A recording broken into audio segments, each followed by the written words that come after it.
आपका स्वागत है मेरे चैनल में। प्रस्तुत है गोदान उपन्यास का भाग 28। नोहरी उन औरतों में न थी जो नेकी करके दरिया में डाल देती हैं। उसने नेकी की है तो उसका खूब ढिंढोरा पीटेगी और उससे जितना यश मिल सकता है उससे कुछ ज्यादा ही पाने के लिए हाथ पांव मारेगी। ऐसे आदमी को यश के बदले अपयश और बदनामी ही मिलती है। नेकी न करना बदनामी की बात नहीं, अपनी इच्छा नहीं है या सामर्थ्य नहीं है, इसके लिए कोई हमें बुरा नहीं कह सकता। मगर जब हम नेकी करके उसका एहसान जताने लगते हैं तो वही जिसके साथ हमने नेकी की थी हमारा शत्रु हो जाता है और हमारे एहसान को मिटा देना चाहता है। वही नेकी अगर करने वालों के दिल में रहे तो नेकी है, बाहर निकल आए तो बदी है। नोहरी चारों ओर कहती फिरती थी, बेचारा होरी बड़ी मुसीबत में था। बेटी के ब्याह के लिए जमीन रेहन रख रहा था। मैंने उनकी यह दशा देखी तो मुझे दया आई। धनिया से तो जी जलता था। वह राण तो मारे घमंड के धरती पर पांव ही नहीं रखती। बेचारा होरी चिंता में घुला जाता था। मैंने सोचा इस संकट में इनकी कुछ मदद कर दूं। आखिर आदमी ही तो आदमी के काम आता है और होरी तो अब कोई गैर नहीं है। मानो चाहे न मानो वह हमारे नातेदार हो चुके। रुपए निकाल कर दे दिए, नहीं लड़की अब तक बैठी होती। धनिया भला यही जीत कर सुनने लगी। रुपए खैरात दिए थे, बड़ी देने वाली। सूद महाजन भी लेगा तुम भी लोगी, एहसान काहे का। दूसरों को देती सूद की जगह मूल भी गायब हो जाता। हमने लिया है तो हाथ में रुपए आते ही नाक पर रख देंगे। हम ही थे कि तुम्हारे घर का बिस उठा के पी गए और कभी मुंह पर नहीं लाए। कोई यहाँ द्वार पर नहीं खड़ा होने देता था। हमने तुम्हारा मर्जाद बना दिया, तुम्हारे मुंह की लाली रख ली। रात के 10 बज गए थे। सावन की अंधेरी घटा छाई थी। सारे गांव में अंधकार था। होरी ने भोजन करके तंबाकू पिया और सोने जा रहा था कि भोला आकर खड़ा हो गया। होरी ने पूछा, कहाँ चले भोला महतो? जब इसी गांव में रहना है तो क्यों अलग छोटा सा घर नहीं बना लेते? गांव में लोग कैसी कैसी कुत्सा उड़ाया करते हैं। क्या यह तुम्हें अच्छा लगता है? बुरा न मानना, तुमसे संबंध हो गया है इसलिए तुम्हारी बदनामी नहीं सुनी जाती। नहीं, मुझे क्या करना था। धनिया उसी समय लोटे में पानी लेकर होरी के सिरहाने रखने आई। सुनकर बोली, दूसरा मर्द होता तो ऐसी औरत का सिर काट लेता। होरी ने डांटा, क्यों बेबात की बात करती है? पानी रख दे और जा सो। आज तू ही कुराह चलने लगे तो क्या मैं तेरा सर काट लूंगा? काटने देगी? धनिया उसे पानी का एक छींटा मारकर बोली, कुराह चले तुम्हारी बहन, मैं क्यों कुराह चलने लगी? मैं तो दुनिया की बात कहती हूँ, तुम मुझे गालियां देने लगे। अब मुंह मीठा हो गया होगा। औरत चाहे जिस रास्ते जाए, मर्द टुकुर टुकुर देखता रहे, ऐसे मर्द को मैं मर्द नहीं कहती। होरी दिल में कटा जाता था। भोला उससे अपना दुख दर्द कहने आया होगा। वह उल्टे उसी पर टूट पड़ी। जरा गर्म होकर बोला, तू तो सारे दिन अपने ही मन की किया करती है, तो मैं तेरा क्या बिगाड़ लेता हूँ? कुछ कहता हूँ तो काटने दौड़ती है, यही सोच। धनिया ने लल्लो चप्पो करना न सीखा था। बोली, औरत घी का घड़ा लुटका दे, घर में आग लगा दे, मर्द सह लेगा, लेकिन उसका कुराह चलना कोई मर्द न सहेगा। भोला दुखित स्वर में बोला, तू बहुत ठीक कहती है धनिया। बेशक मुझे उसका सिर काट लेना चाहिए था, लेकिन अब उतना पौरुष तो नहीं रहा। तू चलकर समझा दे, मैं सब कुछ करके हार गया। जब औरत को बस में रखने का बूता न था तो सगाई क्यों की थी? इसी छिछाले दर के लिए? क्या सोचते थे वह आकर तुम्हारे पांव दबाएगी, तुम्हें चिलम भर भर कर पिलाएगी और जब तुम बीमार पड़ोगे तो तुम्हारी सेवा करेगी? तो ऐसा वही औरत कर सकती है जिसने तुम्हारे साथ जवानी का सुख उठाया हो। मेरी समझ में यह नहीं आता कि तुम उसे देखकर लट्टू कैसे हो गए। कुछ देखभाल तो कर लिया होता कि किस स्वभाव की है, किस रंग ढंग की है। तुम तो भूखे सियार की तरह टूट पड़े। अब तो तुम्हारा धर्म यही है कि गंडासे से उसका सिर काट लो। फांसी ही पाओगे, फांसी इस छिछाले दर से अच्छी। भोला के खून में कुछ फुर्ती आई। बोला, तो तुम्हारी यही सलाह है? धनिया बोली, हाँ, मेरी यही सलाह है। अब 150 बरस तो जियोगे नहीं, समझ लेना इतनी ही उम्र थी। होरी ने अब जोर से फटकारा, चुप रह, बड़ी आई है वहां से सतवंती बन के। जबरदस्ती चिड़िया तक तो पिंजड़े में रहती नहीं, आदमी क्या रहेगा। तुम उसे छोड़ दो भोला, और समझ लो मर गई, और जाकर अपने बाल बच्चों में आराम से रहो। 2 रोटी खाओगे और राम का नाम लो। जवानी के सुख अब गए। वह औरत चंचल है, बदनामी और जलन के सिवा तुम उससे कोई सुख न पाओगे। भोला नोहरी को छोड़ दे, असंभव। नोहरी इस समय भी उसकी ओर रोष भरी आंखों से तरेड़ती हुई जान पड़ती थी, लेकिन नहीं, भोला अब उसे छोड़ ही देगा। जैसा कर रही है उसका फल भोगे। आंखों में आंसू आ गए। बोला, होरी भैया, इस औरत के पीछे मेरी जितनी सांसत हो गई है मैं ही जानता हूँ। इसी के पीछे कामता से मेरी लड़ाई हुई। बुढ़ापे में यह भी दाग लगना था, वह लग गया। मुझे रोज ताना देती है कि तुम्हारी तो लड़की निकल गई। मेरी लड़की निकल गई, चाहे भाग गई, लेकिन अपने आदमी के साथ पड़ी तो है, उसके सुख दुख की साथिन तो है। इसकी तरह तो मैंने औरत ही नहीं देखी। दूसरों के साथ तो हंसती है, मुझे देखा तो कुप्पे सा मुंह फुला लिया। मैं गरीब आदमी ठहरा, 3-4 आने रोज की मजूरी करता हूँ। दूध दही मांस मछली रबड़ी मलाई कहाँ से लाऊं। भोला यहाँ से प्रतिज्ञा करके अपने घर गए। अब बेटों के साथ रहेंगे, बहुत धक्के खा चुके। लेकिन दूसरे दिन प्रातःकाल होरी ने देखा तो भोला दुलारी सहुआइन की दुकान से तंबाकू लिए चले जा रहे थे। होरी ने पुकारना उचित न समझा। आसक्ति से आदमी अपने बस में नहीं रहता। वहां से आकर धनिया से बोला, भोला तो अभी वही है। नोहरी ने सचमुच उस पर कोई जादू कर दिया है। धनिया ने नाक सिकोड़कर कहा, जैसी बेहया वह है वैसा ही बेहया ये है। ऐसे मर्द को तो चुल्लू भर पानी में डूब मरना चाहिए। अब वह सेकी न जाने कहाँ गई। झुनिया यहाँ आई तो उसके पीछे डंडा लिए फिर रहे थे। इज्जत बिगड़ जाती थी, अब इज्जत नहीं बिगड़ती। होरी को भोला पर दया आ रही थी। बेचारा इस उल्टा के फेर में पड़कर अपनी जिंदगी बर्बाद किए डालता है।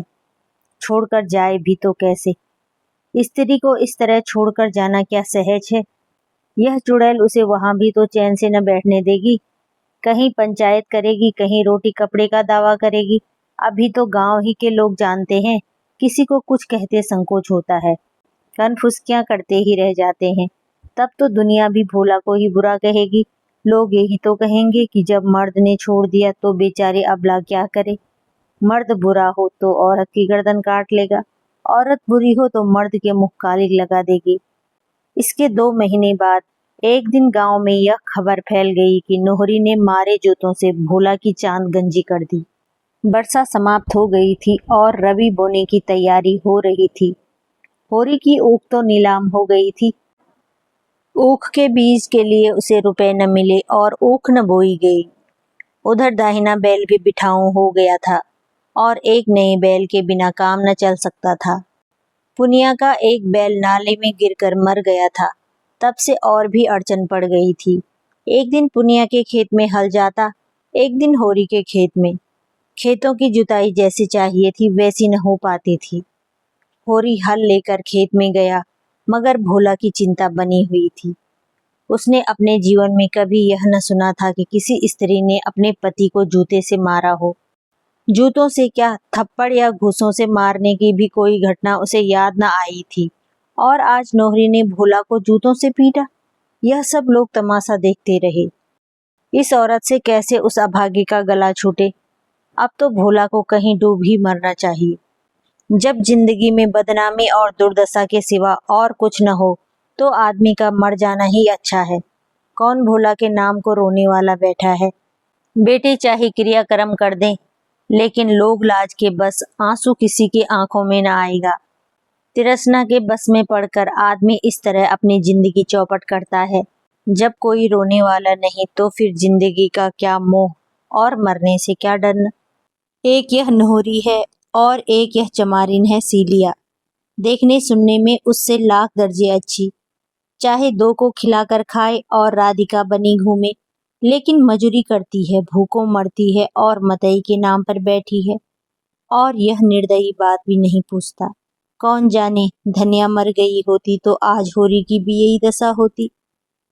उसकी मौत की कल्पना से ही होरी को रोमांच हो उठा। धनिया की मूर्ति मानसिक नेत्रों के सामने आकर खड़ी हो गई। सेवा और त्याग की देवी, जवान की तेज पर मोम जैसा हृदय, पैसे पैसे के पीछे प्राण देने वाली, पर मर्यादा रक्षा के लिए अपना सर्वस्व होम कर देने को तैयार। जवानी में वह कम रूपवती न थी। नोहरी उसके सामने क्या है, चलती थी तो रानी सी लगती थी। जो देखता था देखता ही रह जाता था। यह पटेश्वरी और झिंगुरी तब जवान थे। दोनों धनिया को देखकर छाती पर हाथ रख लेते थे। द्वार के पास 100 चक्कर लगाते थे। होरी उनकी ताक में रहता था, मगर छेड़ने का कोई बहाना न पाता था। उन दिनों घर में खाने पीने की बड़ी तंगी थी। पाला पड़ गया था और खेतों में भूसा तक न हुआ था। लोग झड़बेरियां खा खा कर दिन काटते थे। होरी को कहत के कैंप में काम करने जाना पड़ता था। 6 पैसे रोज मिलते थे। धनिया घर में अकेली ही रहती थी, लेकिन कभी किसी ने उसे किसी छैला की ओर ताकते नहीं देखा। पटेश्वरी ने एक बार कुछ छेड़ की थी। उसका ऐसा मुंह तोड़ जवाब दिया कि अब तक नहीं भूले। सहसा उसने माता दीन को अपनी ओर आते देखा। कसाई कहीं का, कैसा तिलक लगाए हुए हैं, मानो भगवान का असली भगत है। रंगा हुआ सियार, ऐसे ब्राह्मण के पालागन कौन करे। माता दीन ने समीप आकर कहा, तुम्हारा दाहिना तो बूढ़ा हो गया होरी, अब की सिंचाई में न ठहरेगा। कोई 5 साल हुए होंगे इसे लाए। होरी ने दाएं बैल की पीठ पर हाथ रख कर कहा, कैसा 5वां, यह 8वां चल रहा है भाई। जी तो चाहता है इसे पेंशन दे दूं, लेकिन किसान और किसान के बैल, इनको जमराज ही पेंशन दें तो मिले। इसकी गर्दन पर जुआ रखते मेरा मन कचोटता है। बेचारा सोचता होगा अब भी छुट्टी नहीं, अब क्या मेरा हाड़ जोतेगा क्या। लेकिन अपना कोई काबू नहीं। तुम कैसे चले, अब तो जी अच्छा है। माता दीन इधर 1 महीने से मलेरिया ज्वर से पड़ा रहा था। एक दिन तो उसकी नाड़ी छूट गई थी। चारपाई से नीचे उतार दिया गया था। तब से उसके मन में यह प्रेरणा हुई थी कि सीलिया के साथ अत्याचार करने का उसे यह दंड मिला है। जब उसने सीलिया को घर से निकाला तब गर्भवती थी। उसे तनिक भी दया न आई। पूरा गर्भ लेकर भी वह मजूरी करती रही। अगर धनिया ने उस पर दया न की होती तो मर गई होती। कैसी कैसी मुसीबतें झेलकर जी रही है। मजूरी भी तो इस दशा में नहीं कर सकती। अब लज्जित और द्रवित होकर वह सीलिया को होरी के हंसते 2 रुपए देने आया है। अगर होरी उसे वह रुपए दे दे तो वह उसका बहुत उपकार मानेगा। होरी ने कहा, तुम ही जाकर क्यों नहीं दे देते। माता दीन ने दीन भाव से कहा, मुझे उसके पास मत भेजो होरी महतो, कौन सा मुंह लेकर जाऊं। डर भी लगता है कि मुझे देखकर कहीं फटकार न सुनाने लगे। तुम मुझ पर इतनी दया करो। अभी मुझसे चला नहीं जाता, लेकिन इसी रुपए के लिए एक जजमान के पास कोस भर दौड़ा गया था। अपनी करनी का फल बहुत भोग चुका। इस बमनाई का बोझ अब नहीं उठाए उठता। लुक छिपकर चाहे कितना कुकर्म करो, कोई नहीं बोलेगा। परतच्छ कुछ नहीं कर सकते। नहीं, कुल में कलंक लग जाएगा। तुम उसे समझा देना दादा कि मेरा अपराध क्षमा कर दे। यह धर्म का बंधन बड़ा कड़ा होता है। जिस समाज में जन्मे और पले उसकी मर्यादा का पालन तो करना ही पड़ता है, और किसी जाति का धर्म बिगड़ जाए तो उसे कोई विशेष हानि नहीं होती। बामन का धर्म बिगड़ जाए तो वह कहीं का नहीं रहता। उसका धर्म ही उसके पूर्वजों की कमाई है, उसी की वह रोटी खाता है। इस प्रायश्चित के पीछे हमारे 300 बिगड़ गए। तो जब बेधर्म होकर ही रहना है तो फिर जो कुछ करना है प्रत्यक्ष करूंगा। समाज के नाते आदमी का अगर कुछ धर्म है तो मनुष्य के नाते भी तो उसका कुछ धर्म है। समाज धर्म पालने से समाज आदर करता है, मगर मनुष्य धर्म पालन से तो ईश्वर प्रसन्न होते हैं। संध्या समय जब होरी ने सीलिया को डरते डरते रुपए दिए तो वह जैसे अपनी तपस्या का वरदान पा गई। दुख का भार तो वह अकेले उठा सकती थी, सुख का भार तो अकेले नहीं उठता। किसे वह खुशखबरी सुनाई। धनिया से वह अपने दिल की बातें नहीं कर सकती। गांव में और कोई प्राणी नहीं जिससे उसकी घनिष्ठता हो। उसके पेट में चूहे दौड़ रहे थे। सोना ही उसकी सहेली थी। सीलिया उससे मिलने के लिए आतुर हो गई। रात भर कैसे सब्र करे। मन में एक आंधी सी उठ रही थी। अब वह अनाथ नहीं है। माता दीन ने उसकी बाह फिर पकड़ ली। जीवन पथ में उसके सामने अब अंधेरी विकराल मुख वाली खाई नहीं है, लहलहाता हुआ हरा भरा मैदान जिसमें झरने गा रहे हैं और हिरन कुलेलें कर रहे हैं। उसका रूठा हुआ स्नेह आज उन्मत्त हो गया है। माता दीन को उसने मन में कितना पानी पी पी कर कोसा था। अब वह उनसे क्षमादान मांगेगी। उससे सचमुच बड़ी भूल हुई कि उसने उनको सारे गांव के सामने अपमानित किया। वह तो चमारिन है, जात की हेठी। उसका क्या बिगड़ा। आज 10-20 लगाकर बिरादरी को रोटी दे दे, फिर बिरादरी में ले ली जाएगी। उन बेचारों का तो सदा के लिए धर्म नाश हो गया। वह मर जाता, अब उन्हें फिर नहीं मिल सकता। वह क्रोध में कितनी अंधी हो गई थी कि सबसे उनके प्रेम का ढिंढोरा पीटती फिरी। उनका तो धर्म भ्रष्ट हो गया था। उन्हें तो क्रोध था ही। उसके सिर पर क्यों भूत सवार हो गया। वह अपने ही घर चली जाती तो कौन बुराई हो जाती। घर में उसे कोई बांध न लेता। देश माता दीन की पूजा इसलिए तो करता है कि वह नेम धर्म से रहते हैं।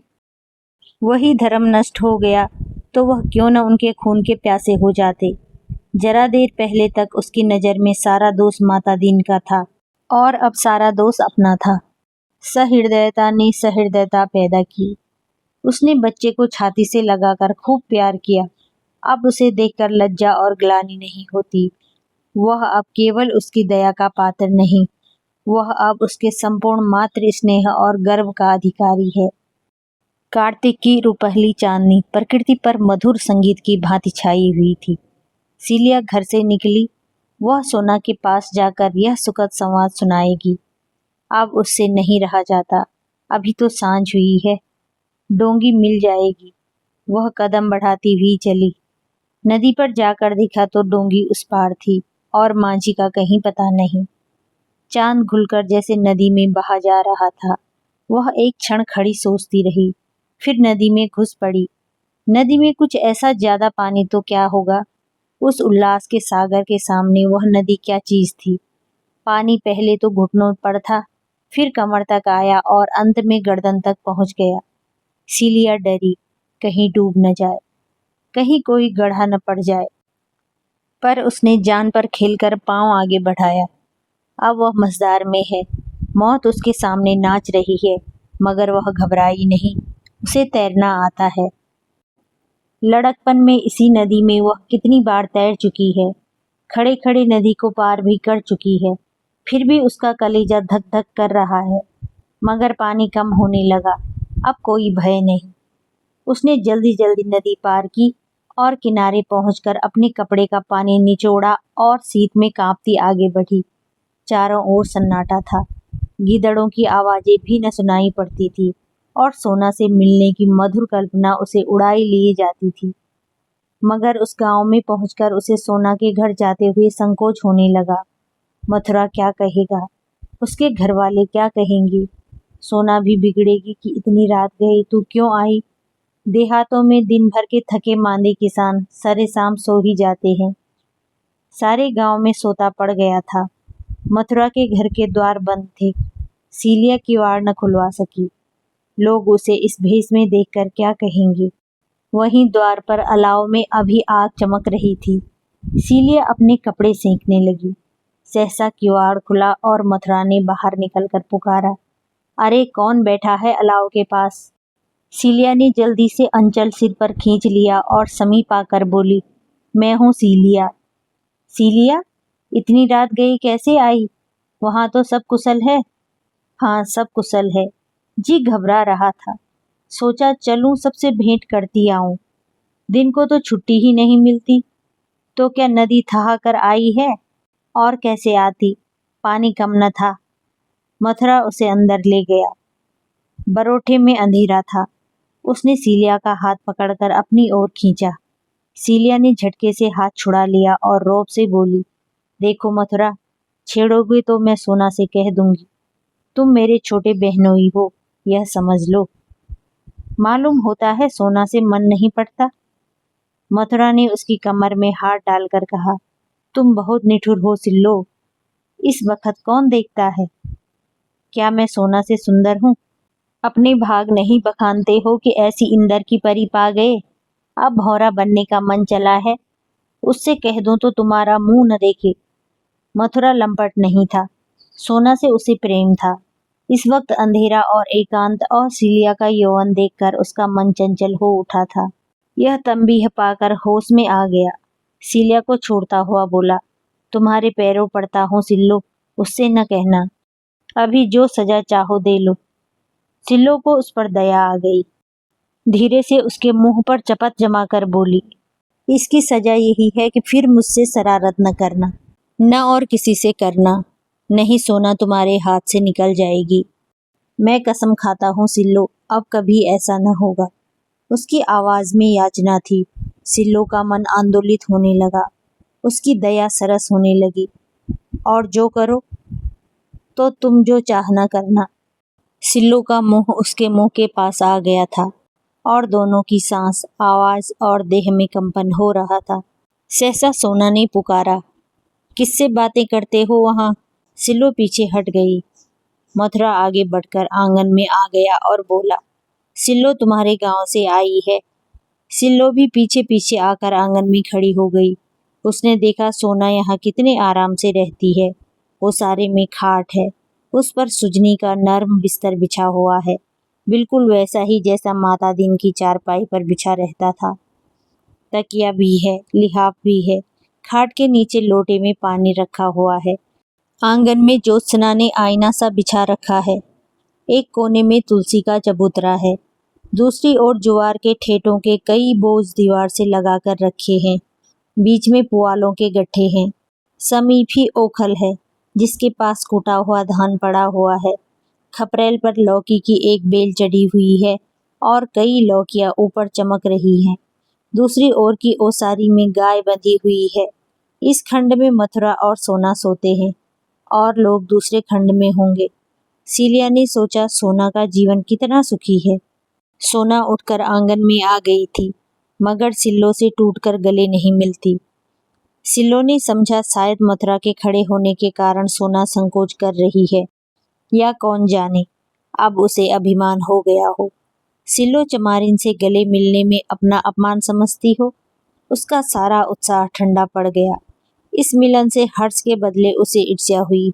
सोना का रंग कितना खुल गया है और देह कैसे कंचन की तरह निखर आई है। गठन भी सुडौल हो गया है।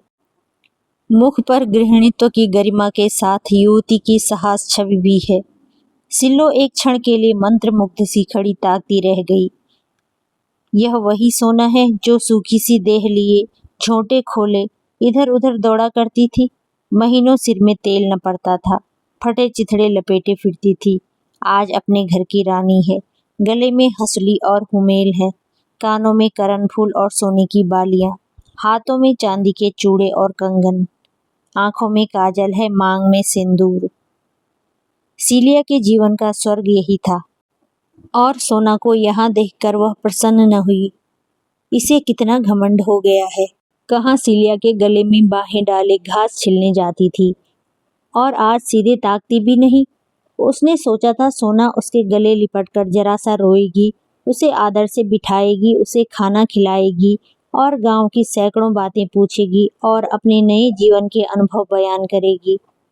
सुहाग रात और मधुर मिलन की बातें होंगी।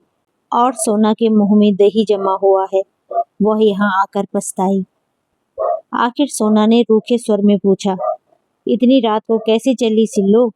सिल्लो ने आंसुओं को रोकने की चेष्टा करके कहा, तुमसे मिलने को बहुत जी चाहता था, इतने दिन हो गए भेंट करने चली आई। सोना का स्वर और कठोर हुआ, लेकिन आदमी किसी के घर जाता है तो दिन को कि इतनी रात गए। वास्तव में सोना को उसका आना बुरा लग रहा था। वह समय उसकी प्रेम क्रीड़ा और हास विलास का था। सिल्लो ने उसमें बाधक होकर जैसे उसके सामने से परोसी हुई थाली खींच ली थी।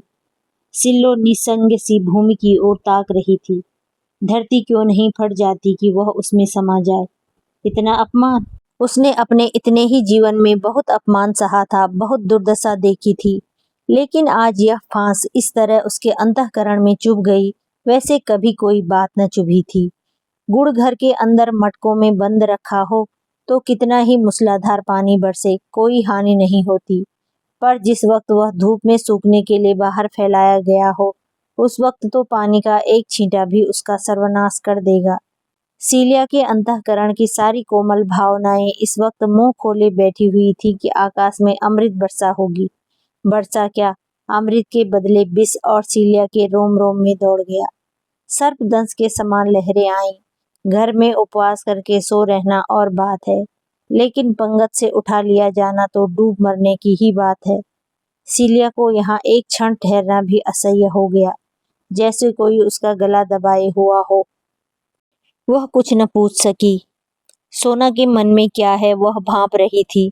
वह बाम्बी में बैठा हुआ सांप कहीं बाहर न निकल आए, इससे पहले कि वह वहां से भाग जाना चाहती थी। कैसे भागे, क्या बहाना करे, उसके प्राण क्यों नहीं निकल जाते। मथुरा ने भंडारे की कुंजी उठा ली थी कि सीलिया के जलपान के लिए कुछ निकाल लाए। कर्तव्य विमूढ़ सा खड़ा था। इधर सिल्लो की सांसें टकी हुई थी, मानो सिर पर तलवार लटक रही हो। सोना की दृष्टि में सबसे बड़ा पाप किसी पुरुष का पर स्त्री और स्त्री का पर पुरुष की ओर ताकना था। इस अपराध के लिए उसके यहाँ कोई क्षमा न थी। चोरी, हत्या, जाल, कोई अपराध इतना भीषण न था।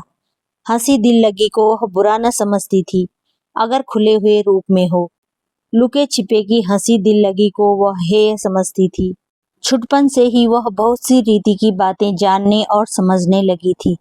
होरी को जब कभी हाट से घर आने में देर हो जाती थी और धनिया को पता लग जाता था कि वह दुलारी सउवाइन की दुकान पर गया था, चाहे तंबाकू लेने ही क्यों न गया हो, तो वह कई कई दिन तक होरी से बोलती न थी और न घर का काम करती थी। एक बार इसी बात पे अपने नहर भाग गई थी। यह भावना सोना में और तीव्र हो गई थी। जब तक उसका विवाह न हुआ था, यह भावना उतनी बलवान न थी, पर विवाह हो जाने के बाद तो उसने व्रत का रूप धारण कर लिया था। ऐसी स्त्री पुरुष की अगर खाल भी खींच ली जाती तो उसे दया न आती। प्रेम के लिए दाम्पत्य के बाहर उसकी दृष्टि में कोई स्थान न था। स्त्री पुरुष का एक दूसरे के साथ जो कर्तव्य है, इसी को वह प्रेम समझती थी। फिर सिल्लो से उसका बहन का नाता था। सिल्लो को वह प्यार करती थी, उस पर विश्वास करती थी। वही सिल्लो आज उससे विश्वासघात कर रही थी। मथुरा और सिल्लो में अवश्य ही पहले से सांठगांठ होगी। मथुरा उससे नदी के किनारे खेतों में मिलता होगा, और आज वह इतनी रात गई नदी पार करके इसीलिए आई है। अगर उसने इन दोनों की बातें सुन ली होती तो उसे खबर तक न होती। मथुरा ने प्रेम मिलन के लिए यही अवसर सबसे अच्छा समझा होगा। घर में सन्नाटा जो है, उसका हृदय सब कुछ जानने के लिए विकल हो रहा था। वह सारा रहस्य जान लेना चाहती थी, जिससे अपनी रक्षा के लिए कोई विधान सोच सके। और यह मथुरा यहाँ क्यों खड़ा है? क्या वह उसे बोलने भी न देगा? उसने रोज से कहा, तुम बाहर क्यों नहीं जाते, या यहीं पहरा देते रहोगे? मथुरा बिना कुछ कहे बाहर चला गया। उसके प्राण सूखे जाते थे कि कहीं सिल्लो सब कुछ कह न डाले, और सिल्लो के प्राण सूखे जाते थे कि अब वह लटकती हुई तलवार सिर पर गिरना चाहती है।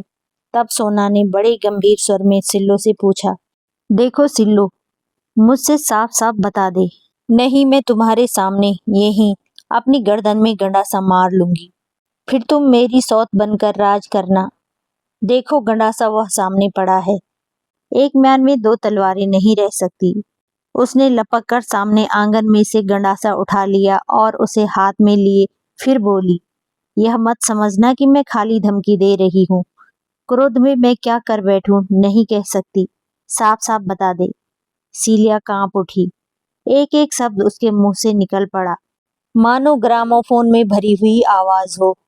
वह एक शब्द भी न छिपा सकी। सोना के चेहरे पर भीषण संकल्प खेल रहा था, मानो खून सवार हो। सोना ने उसकी ओर बर्छी की सी चुभने वाली आंखों से देखा और मानो कटार का आघात करती हुई बोली, ठीक ठीक कहती हो? बिल्कुल ठीक, अपने बच्चे की कसम। कुछ छिपाया तो नहीं? अगर मैंने रत्ती भर छिपाया हो तो आंखें फूट जाएं। तुमने उस पापी को लात क्यों नहीं मारी, उसे दांत क्यों नहीं काट लिया? उसका खून क्यों नहीं पी लिया, चिल्लाई क्यों नहीं? सिल्लो क्या जवाब दे। सोना ने उन्मादिनी की भांति अंगारों की सी आंखें निकाल कर कहा, बोलती क्यों नहीं? क्यों तूने उसकी नाक दांतों से नहीं काट ली? क्यों नहीं दोनों हाथों से उसका गला दबा दिया? तब मैं तेरे चरणों पर सिर झुकाती। अब तो तुम मेरी आंखों में हरजाई हो, मेरी बेसवा। अगर यही करना था तो माता दीन का नाम क्यों कलंकित कर रही हो?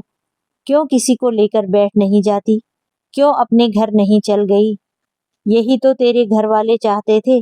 तू उपले और घास लेकर बाजार जाती, वहां से रुपए लाती और तेरा बाप बैठा उसी रुपए की ताड़ी पीता। फिर क्यों उस ब्राह्मण का अपमान कराया? क्यों उसकी आबरू में बट्टा लगाया? क्यों नदी तालाब में डूब नहीं मरती? क्यों दूसरों के जीवन में विष घोलती है? आज मैं तुझसे कह देती हूँ कि अगर इस तरह की बात फिर हुई और मुझे पता लगा तो हम तीनों में से एक भी जीते न रहेंगे। बस अब मुंह में कालिक लगा कर जाओ। आज से मेरे और तुम्हारे बीच में कोई नाता नहीं रहा। सिल्लो धीरे से उठी और संभल कर खड़ी हुई। जान पड़ा उसकी कमर टूट गई है। एक क्षण साहस बटोरती रही, किंतु अपनी सफाई में कुछ सूझ न पड़ा। आंखों के सामने अंधेरा था, सिर में चक्कर, कंठ सूख रहा था और सारी देह सुन्न हो गई थी, मानो रोम रोम से प्राण उड़े जा रहे हों। एक एक पग इस तरह रखती हुई मानो सामने गड्ढा है, वह बाहर आई और नदी की ओर चली। द्वार पर मथुरा खड़ा था। बोला, इस वक्त कहाँ जाती हो सिल्लो? सिल्लो ने कोई जवाब न दिया। मथुरा ने फिर कुछ न पूछा। वही रूपहली चांदनी अब भी छाई हुई थी। नदी की लहरें अब भी चांद की किरणों में नहा रही थीं और सिल्लो विक्षिप्त सी स्वप्न छाया की भांति नदी में चली जा रही थी। 28वां भाग यहीं पर समाप्त होता है। फिर मिलते हैं 29वें भाग में।